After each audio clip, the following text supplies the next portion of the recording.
Olá, bem-vindo, bem-vinda. Um prazer para a gente ter você aqui nessa tarde acompanhando o Case Startup Summit. Esse painel a gente vai falar um pouquinho sobre como dar os próximos passos, como fazer o marketing de uma forma que realmente escala. Eu sou André Siqueira, um dos cofundadores da Resultados Digitais, e eu estou super feliz aqui em estar tão bem acompanhado. É um painel que eu tenho certeza que não só vocês, mas eu também vou aprender muito, porque felizmente conseguimos ter muita gente boa para fazer esse papo comigo e eu acho que faz sentido vocês conhecerem mais dessas pessoas direto na fonte. Então eu tenho aqui de um lado meu Cláudio Franco, CMO do Gympass, um dos unicórnios brasileiros recentes, uma empresa que dispensa a apresentação, é uma super referência, enfim, um baita case. E do outro lado, Tayana Degmon, CMO, sócia da Max Milhas, que também é outro super case, uma empresa de referência, inovadora, uma história linda, um prazer, um privilégio para mim ter vocês. E eu queria que vocês contassem um pouquinho da história de vocês, né? Quem vocês são, como é que foi a trajetória, como é que foi chegar até aqui, para a galera ter como pano de fundo, para entender melhor esse contexto. Então, você quer começar, Thay? Claro, posso começar sim. André, o prazer é meu, eu sou fã do trabalho de vocês dois também, então é sempre muito legal participar desses eventos porque a gente aprende muito também com os outros palestrantes, com as outras pessoas, né? Como você comentou, eu atualmente sou sócia, CMO lá da Max Milhas, mas eu tenho uma historiazinha um pouco longa aí nesse mercado de startups, no mercado digital. Mas resumindo, eu vou falar assim, os principais highlights. Eu fui fundadora da empresa responsável pelo jogo Colheita Feliz aqui no Brasil, que foi um jogo que teve mais de 40 milhões de usuários ativos por mês, então era realmente significativo ali naquela época de 2009, 2010, época do Orkut. Foi uma experiência muito bacana para mim, porque eu era diretora geral e me envolvia com todo o produto, contratação, estratégia, marketing, growth, obviamente também. E foi muito interessante, foi meu primeiro exit. E depois disso eu fui investidora anjo, fui conselheira de algumas empresas. Eu fiz uma fintech que deu errado, apesar de ter sido acelerada lá no Vale do Silício, foi uma experiência muito legal também, mas acabou não dando certo. Eu fui CEO da Kikante, que é uma startup de crowdfunding, e mais recente eu tô na Max Milhas. Então, assim, a minha trajetória, a minha formação é em publicidade, mas a minha trajetória ela é muito mais construindo produtos como um todo e participando dos diferentes processos envolvidos do que especificamente só no marketing. Mas eu comecei como especialista na área de SEO e não parei mais, me envolvi, fui sempre tentando aprender sobre novos negócios, participando de projetos, tendo muitos projetos pessoais também, que eu acho que é algo que enriquece até chegar aí onde eu estou. E hoje a Max Milhas é uma das maiores plataformas de venda de passagem aérea já do Brasil, e acho que a gente ainda tem muito a crescer, muitos produtos para criar e continuar inovando dentro desse mercado. Não tenho dúvida nenhuma disso, é uma trajetória super bacana. Obrigado, Thay, um prazerzão para a gente ter você. Cláudio, sua vez. Pô, que legal. Joguei muito Colheita Feliz, Thay. E, poxa, que legal saber dessa sua trajetória. Eu não sabia de toda a tua trajetória, então já aprendi uma coisa aqui. E a minha trajetória ela é nada linear. Então, eu me formei em engenharia de computação e de eletricidade. E, pô, meu primeiro trabalho foi numa fábrica. E ali na fábrica eu descobri duas coisas, né? Eu gostei muito de trabalhar com pessoas de diferentes culturas e sentia muita falta também da proximidade do negócio, já que a fábrica ali produzia, na época era uma fábrica de fraldas, né? Então participava de um pedaço muito pequeno ali do negócio e aí eu decidi trabalhar em consultoria de estratégia. Pela minha formação, eu não tinha um conhecimento tão próximo assim de estratégia de negócios, como você entrar no mercado, como você expandir sua empresa para outros países e aprendi muito ali na consultoria. E esse ano, particularmente, vai fazer 10 anos que eu trabalho com empresas investidas por fundos de capital de risco. E a minha história no marketing começa com a primeira dessas empresas. Eu fui contratado para desenvolver um novo negócio e à medida que o produto ia ficando pronto, eu pronto para lançar, né? Um produto nunca está pronto. E eu ficava ansioso. Poxa, como é que vai ser o lançamento? como que vai ser a campanha, qual que vai ser a história de PR que a gente vai contar. E aí, para minha surpresa, assim, nosso time de marketing não estava estruturado. E aí eu comecei a estruturar o time de marketing nessa época, e foi aí que começou toda a minha trajetória há exatamente 10 anos atrás. E depois dessa primeira venture, vim pro Gympass, onde eu estou aqui há 4 anos, e passei aí por diversas fases diferentes do marketing, do nosso negócio, de diversos países que a gente atua hoje. Espero contar para vocês um pouquinho dessa história, e principalmente o que deu certo e o que deu errado também, né? A gente não aprende só com o que dá certo, mas com o que dá errado também. Então, estou super feliz de estar aqui e contar um pouco dessa história para vocês. Pô, Cláudio, obrigado. Prazer ter você com a gente. Tenho certeza que a gente vai aprender muita coisa. E eu acho que você já deu alguns ganchos ali para eu começar a entrar no ponto. Você falou que passou por várias fases da empresa, né?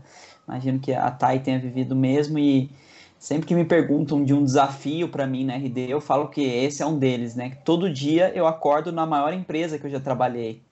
Eu tinha uma experiência, eu em especial, tinha uma experiência muito limitada antes da RD, quando a gente começou a RD.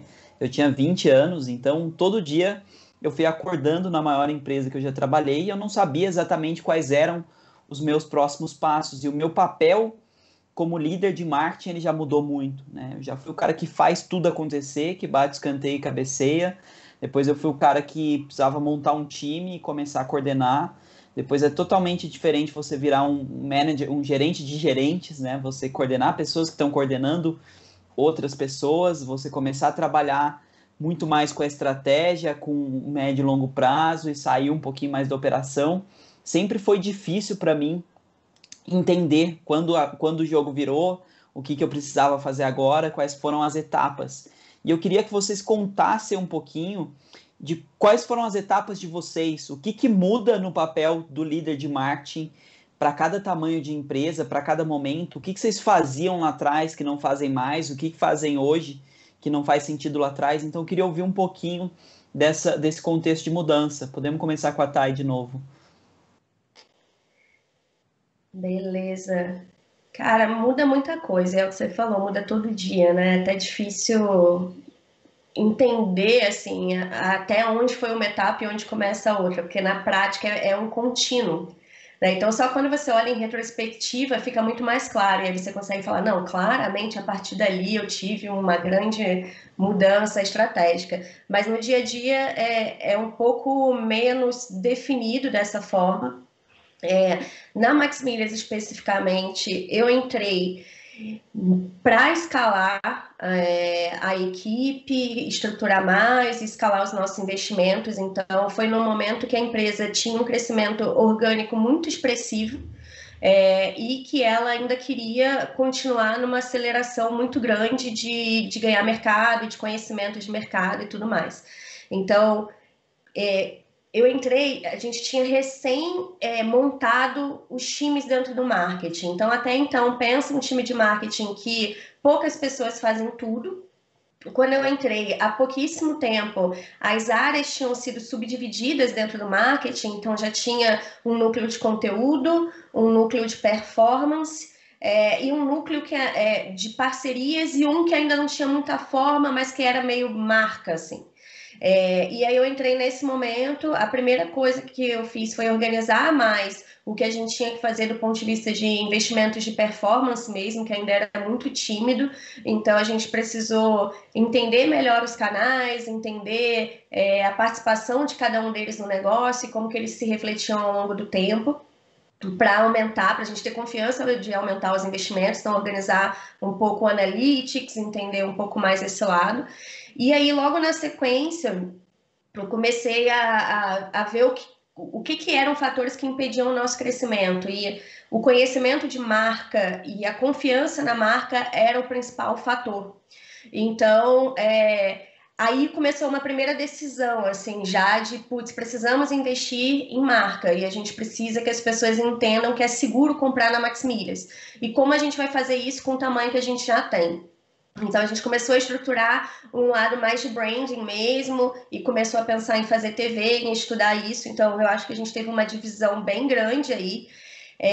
Um pouco depois disso, coisa de 1 ano depois, é tudo muito rápido, né? A gente já teve que começar a formar liderança média mesmo, porque ainda já tinha coordenadores, mas que eram recém-analistas, e eu também precisava dar um passo de começar a pensar um pouco mais estrategicamente e ter pessoas que conseguissem me apoiar.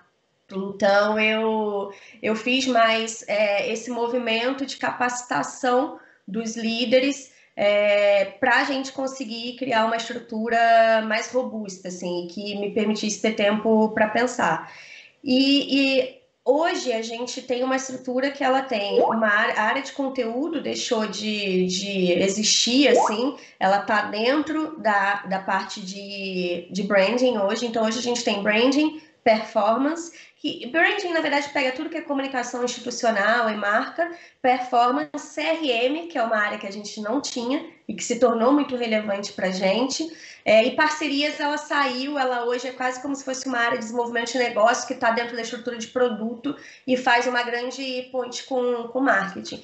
Então, o que eu diria, assim, a gente teve um movimento, primeiro, de expandir, abrir várias áreas, e depois de enxugar de novo e falar assim, não, vamos organizar melhor a casa, vamos colocar uma gestão média que faz sentido, que esteja preparada para isso, e é assim que a gente está hoje. Eu acho que a gente está muito mais maduro, a gente já sabe mais o que funciona ou não. Talvez o nosso principal desafio agora seja como que a gente oxigena, né? Como que a gente consegue continuar trazendo coisas novas. E outras áreas da empresa foram evoluindo também, né? Então, a gente fazia dentro do marketing muito um papel de produto que hoje tem uma área de produto que faz. Então, a gente faz uma dobradinha com eles aí numa coisa que acaba se tornando mais growth, mas que tem uma outra equipe que apoia a gente. Então, tem algumas mudanças aí que a gente, de repente, discute mais ao longo. Eu estou ansiosa para ouvir o Cláudio também aí da trajetória dele. Então vamos lá, Cláudio. Vamos lá. Gente, assim, uma coisa que eu acredito muito é que organização, a forma, né, como a gente estrutura nossos times, o perfil do profissional que trabalha no nosso time e os processos que a gente tem estruturados para que esse time funcione bem, ele é um reflexo da estratégia e das prioridades da organização naquele momento.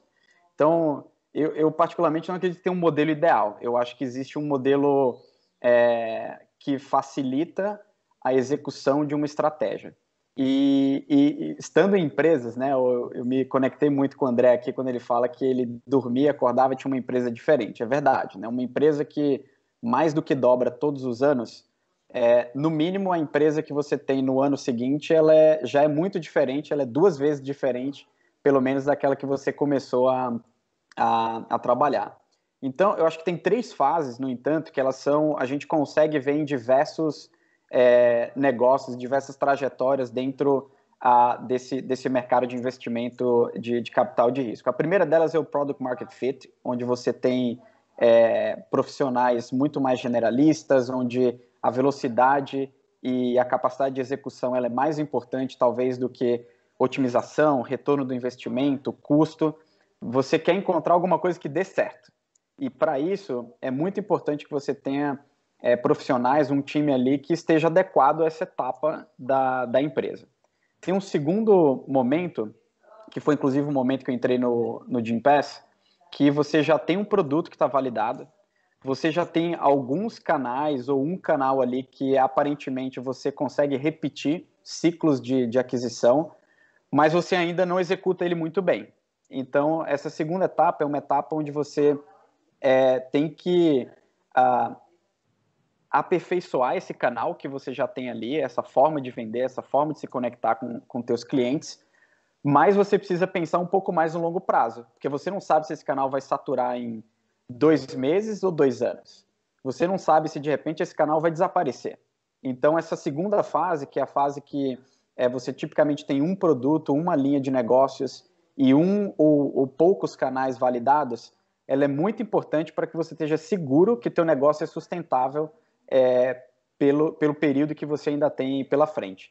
E a terceira fase, que é essa fase que o Gympass está agora, é uma fase que você já atua em mais de um mercado, você já tem geografias diferentes, você tem mais de um produto, você tem mais de uma estratégia de vendas você tem múltiplos canais que você já validou, então você precisa aperfeiçoar e ser mais eficiente.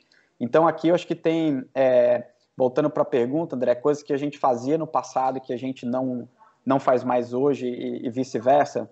Eu acho que tem uma questão do perfil de profissional, ele mudou bastante, então hoje a gente contrata e desenvolve mais especialistas do que generalistas. Isso é uma coisa que mudou ao longo dessa trajetória.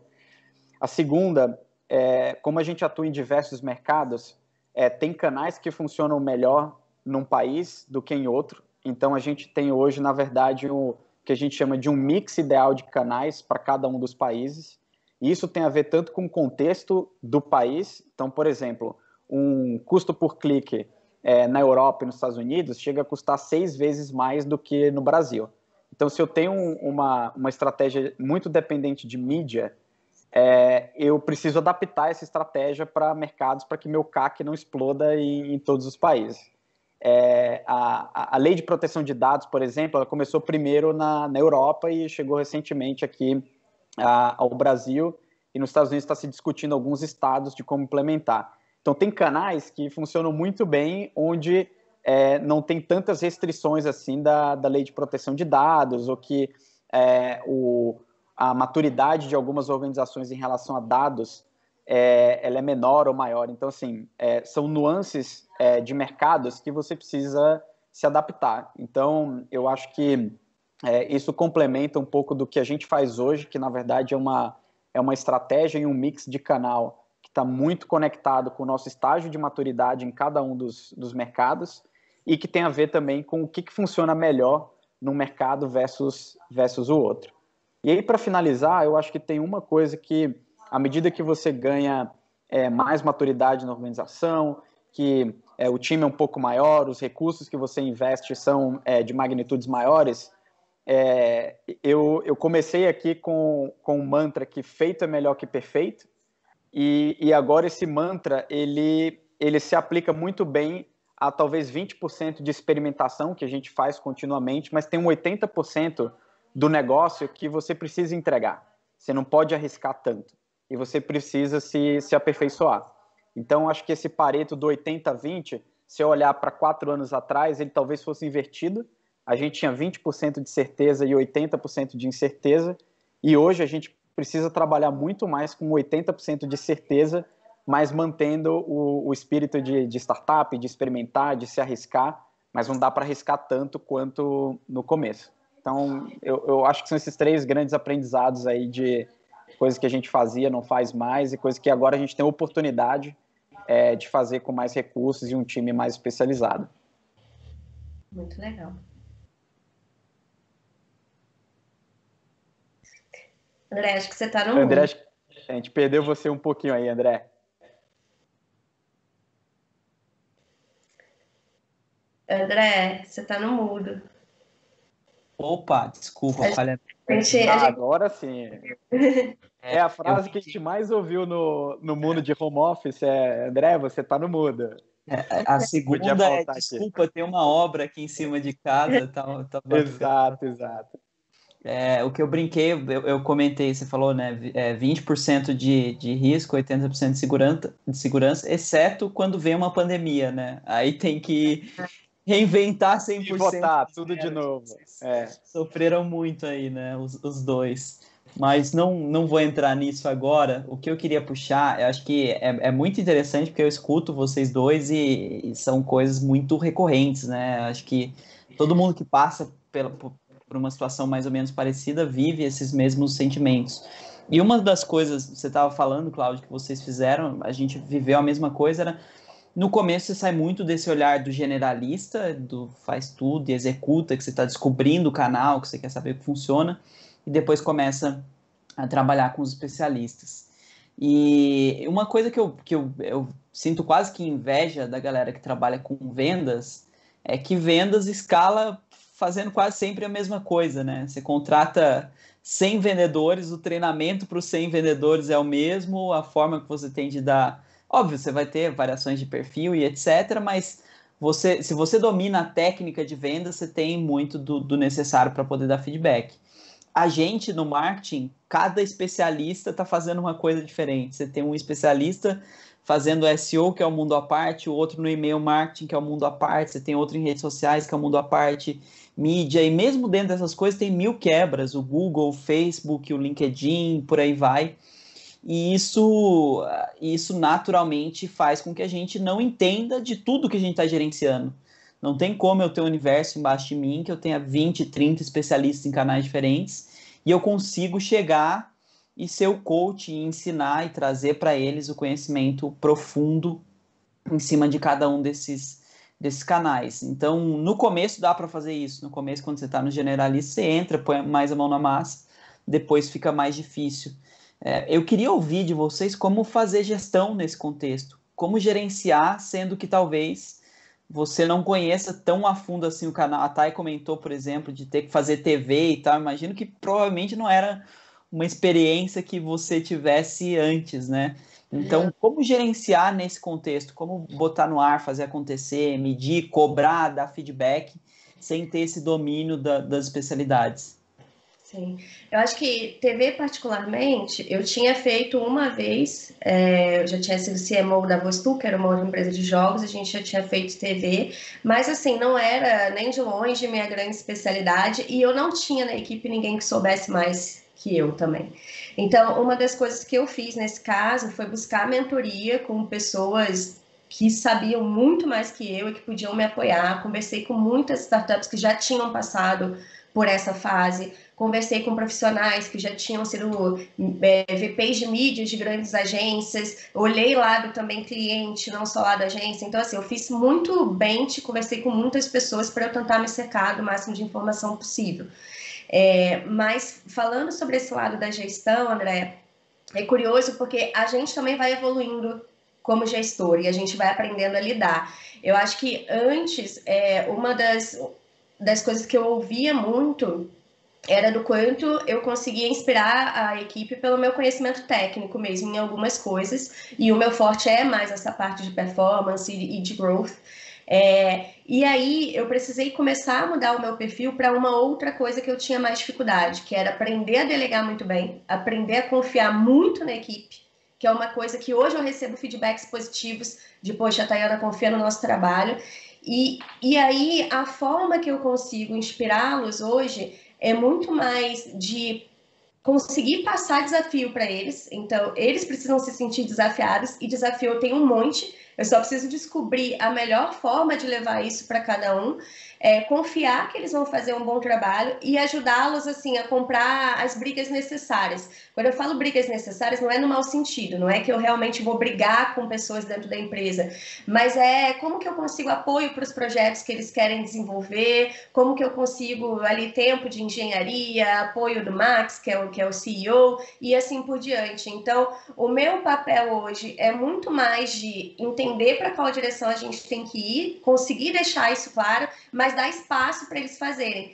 E isso, para mim, ainda é um conflito em alguns momentos, porque eu gosto de executar algumas coisas, né? Eu ainda gosto de pegar, se deixar, eu vou colocar um WordPress no ar com alguma coisa e vou lançar um produto novo.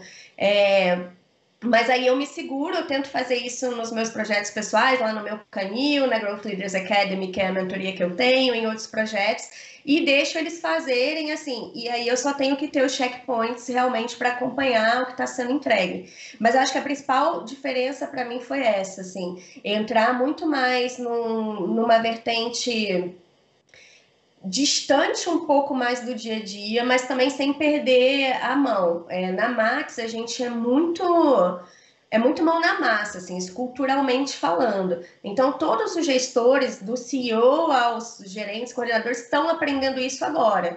De tipo, vamos pensar mais estratégico e se afastar um pouco da operação. Eu acho que essa é a principal diferença hoje, e o que eu fico pensando é isso, que a forma que eu inspiro meu time hoje é, de fato, dando espaço para eles aparecerem para eles fazendo e pensando qual é a melhor forma de entregar o desafio para cada um. Porque eles têm perfis diferentes. E o jeito que eu entrego o desafio para o meu líder de performance é diferente da minha líder de CRM, é diferente do de marca, e eles também têm estágios de maturidade diferentes entre eles. Então, para mim, isso está sendo muito rico, assim. Eu acho que pela primeira vez, apesar de eu já ter sido CEO, de eu já ter sido outras coisas, eu estou muito conscientemente pensando como que eu vou dar esses passos e como eu consigo fazer a coisa acontecer, sabe? Está sendo muito enriquecedor, assim. Muito legal, muito bacana. Cláudio, sua Pô, experiência? que legal. Eu adoro ver por outras lentes, né? Como que a gente enxerga assim, a evolução do time, porque se tem um desafio que toda organização tem, é desenvolvimento de pessoas e é estruturar, reestruturar, buscar a melhor forma de interagir entre diferentes disciplinas. E eu costumo dizer assim que na carreira, né, você tem quatro grandes fases assim, né? A primeira fase que é você contribui individualmente para um processo. A segunda, você lidera outras pessoas e juntos vocês alcançam resultados. A terceira é quando você é um executivo, você é líderes de líderes. E tem uma outra que é quando você exerce muito mais a liderança transformadora, que é influenciar outros executivos para caminhar na direção que é melhor para a companhia, para a organização. E eu acho que tem três coisas aqui que eu aprendi nessa trajetória que eu acho que vale a pena compartilhar. Acho que a primeira delas é você contratar pessoas melhores que você. É impossível hoje, na velocidade que a gente anda, na velocidade como uma pandemia como essa transforma negócio, sociedade e tecnologia, você dominar muito bem tudo que está acontecendo ao teu redor. Mas se você coloca como premissa que você sempre vai contratar pessoas melhores que você, a chance de um time diverso e que tem skills muito diferentes, a chance desse time ser melhor do que você, ela aumenta exponencialmente, né? A segunda coisa é você entender bem que skills são críticas para aquele momento da empresa, né? Então, às vezes, por exemplo, PR e conteúdo é muito importante para o negócio naquele momento. Então, faz sentido ter uma pessoa mais sênior, faz sentido ter um parceiro mais forte para aquele grupo ali. E o restante você desenvolve no outro momento da empresa, né? Não dá para você desenvolver todas as disciplinas de marketing na mesma velocidade e com a mesma intensidade.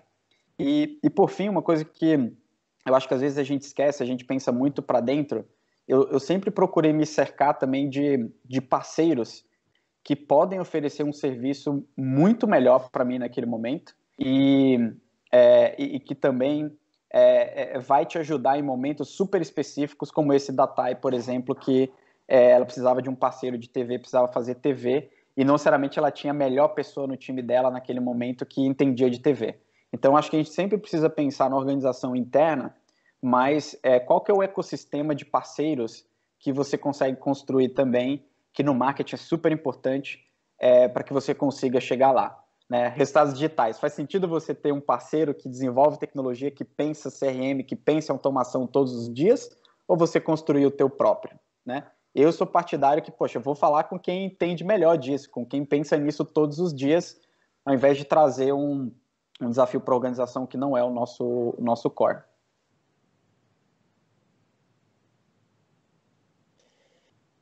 André, você está no mudo. Tá no mudo de novo, André. Tem que aprender, né? Tá na hora. Só 6 meses de pandemia já era para ter aprendido. Muito, muito legal e eu adoro ouvir porque funciona quase como sessão de terapia, né? Eu vou escutando os problemas que eu vivi aqui, olha, não sou só eu, então tem muito, muito aprendizado bacana. A gente precisa começar a acelerar um pouquinho, então eu vou pedir respostas um pouquinho mais curtas, mas não queria passar sem a gente falar disso, porque é uma das coisas mais comuns que eu vejo, as dúvidas sobre canais, quais canais atacar. Eu acho que no começo é muito difícil a gente não ter foco, né? Não dá para você fazer tudo ao mesmo tempo, porque o time é pequeno, os recursos são escassos, você precisa tirar alguma coisa do zero, isso demanda bastante. Ao mesmo tempo, quando a empresa cresce, é quase que o contrário. Se você está dependendo de um canal só, cara, você está arriscando muito, porque esse canal pode mudar, pode do dia para a noite acontecer alguma coisa. Naturalmente, a gente vai precisando criar um componente, uma cadeia maior. Na RD, por exemplo, cara, era conteúdo, a gente depois botou vendas via parceiros, depois eventos, a gente foi trabalhando com várias coisas diferentes. Como é que foi esse processo para vocês? Como definir se é hora ou não de partir para o próximo canal? E como escolher esse canal? Quer começar, Thay? Eu acho que no começo é curioso. Eu vejo muitos mentorados e tal que querem sair fazendo vários canais. E eu acho que no começo, para mim, é mais óbvio que não dá para fazer isso. Você deve focar em poucos. Então, é isso que eu ia começar dizendo, que o começo é natural focar em poucos, mas eu sei que algumas pessoas fazem o oposto. Começa com vários para descobrir, e eu acho que você pode começar com alguns, mas você precisa descobrir ali qual é a veia principal, qual é a principal alavanca de crescimento, e acho que a gente ficou um bocado de tempo mais focado ali nos 2, 3 principais antes da gente pensar em abrir. TV realmente foi um caso à parte por uma necessidade específica de construção de marca, que se não existisse não teria sido feito, tá? Porque eu ainda tinha muito para crescer no online também. Então, dito isso, eu acho até que o Cláudio já tocou, de certa forma, nesse tema, que é o que eu tento fazer, é ter um bufferzinho ali de 10, 20%, que é para testar coisa nova. Isso tanto do ponto de vista de budget, quanto do ponto de vista de tempo, porque a equipe é a mesma. Então, se você não planejar para isso propositalmente, e não cobrar isso, não tiver uma rotina para olhar coisas novas, você não faz. Porque a sua meta está garantida no resto, essa é a grande verdade. Então, assim, hoje o que a gente faz é não descuidar dos nossos principais canais, eles são o nosso ganha-pão. A gente tenta tomar cuidado de não ficar dependente, André, mas infelizmente isso é uma realidade para a gente. Hoje a gente é muito dependente de 2 principais canais, assim, eu diria. Mas a gente também não perde o processo de testar coisas novas. E cada vez de uma forma mais integrada. Eu acho muito difícil hoje a gente conseguir um canal de mídia que vai ter o potencial de ocupar um espaço grande. Mas, às vezes, isso combinado com o lançamento de um novo produto, com alguma ação de CRM, a gente consegue que ganhe um corpo maior, que faça mais sentido. Pô, André, eu como engenheiro eu tive que procurar uma matriz que me ajudasse a tomar decisões. Então, eu sigo uma matriz que ela é muito simples. Num eixo eu tenho capacidade de cobertura do canal da nossa audiência, e no outro eixo eu tenho o meu custo, né, meu custo naquele canal. Então, obviamente, né, cada canal tem a sua saturação também. Então, enquanto eu tenho cobertura e eu tenho um CAC razoável num canal que está me entregando meu resultado, não tem por que eu desenvolver outro canal, né? Pensando logicamente assim, eu tenho um budget finito para investir, eu vou investir naquele canal que me entrega o menor CAC, que eu tenho a maior cobertura possível da minha audiência. Só que isso nem sempre é verdade. Muito difícil você achar um canal que entrega o mesmo custo de aquisição para 100% da audiência que você está buscando. Então, assim, eu acho que a hora de desenvolver um próximo canal é quando você está saturando o principal canal ou os principais canais que você já dominou. Então, esse é um trigger e, obviamente, às vezes tem canais que você desconhece. Então, voltando para o 80-20 aqui, eu acho que essa busca por canais, ela é infinita, porque sempre vão ter novos canais, sempre vão ter novas formas de você entregar conteúdo. Tá aí o TikTok para provar que poxa, redes sociais e formatos novos e novas linguagens, eles surgem a todo instante. Então, esse é um pouco da minha abordagem aqui. Perfeito, muito bom. Eu vou fazer uma última pergunta aqui antes de passar para vocês darem um recadinho, uma dica final e a gente encerrar. A gente está chegando no fim. Eu queria perguntar o seguinte: é muito, muito, muito comum que as pessoas não escalem na função. Muitas vezes o cara que está liderando, a pessoa que está liderando marketing no começo da empresa até um certo estágio não é a mesma que vai liderar dali para frente. E vocês são pessoas que escalaram, né? Vocês continuam na empresa depois de um certo ponto. 2 coisinhas em cima disso. Primeiro, por que vocês acham que escalaram? O que vocês acham que fizeram diferente? Qual foi o caminho para isso? E a segunda, para um CEO que está avaliando o time dele e precisa saber se é hora de trocar ou não O que ele deveria olhar? O que você acha que ele deve buscar nessa pessoa? Super rápido, se possível, para a gente não estourar o tempo aqui. Nossa, a pergunta é difícil, né? Eu acho que eu consegui escalar até agora por uma habilidade de adaptação, de flexibilidade mesmo, de vontade de aprender, e um perfil que é um pouco mais, talvez, conciliador, assim. Eu sou uma pessoa que observa e tenta aprender e tenta fazer acontecer. Eu sou menos explosiva, digamos assim, com algumas coisas. Mas isso não significa que eu seja a pessoa que vai conseguir tocar os próximos 5, 10 anos. Essa é uma reflexão que eu faço muito sobre todas as posições na empresa. E aí, para o CEO, eu acho que tem um lado que é você ter pessoas com esse tipo de maturidade. Eu sou uma pessoa que é mais capaz de eu puxar essa conversa com o Max, por exemplo, do que o contrário. Eu tenho muito essa preocupação, assim, nesse entendimento. Mas eu acho que é observar muito o quanto que as necessidades do negócio estão sendo atendidas, independente da pessoa, porque eu acho que a pessoa a gente sempre gosta, em geral a gente gosta das pessoas que a gente tem na nossa equipe, a gente tem um carinho, a gente tem uma história, aquela pessoa já fez muito pela empresa, pelo negócio, mas chega um momento que ela não consegue responder, isso não é bom principalmente para ela. Então, eu acho que é essa percepção, assim, quando você vê que o atrito está gerando dificuldades para a própria pessoa, acho que é hora de ter essa conversa, porque não vai ser bom para o negócio em consequência. E você, Cláudio, o que você acha? Eu acho que não tem uma fórmula assim, mas acho que tem coisas que eu acho que me ajudaram. Acho que a primeira delas é estar cercado de pessoas boas e sempre buscar os melhores no mercado. Independentemente se é uma pessoa no início de carreira ou se é um executivo, procurar sempre ter os melhores. A segunda delas é não contratar pelo que a pessoa consegue fazer hoje, mas pelo potencial dela de desenvolvimento. Senão você troca o time muito rápido, você não desenvolve pessoas.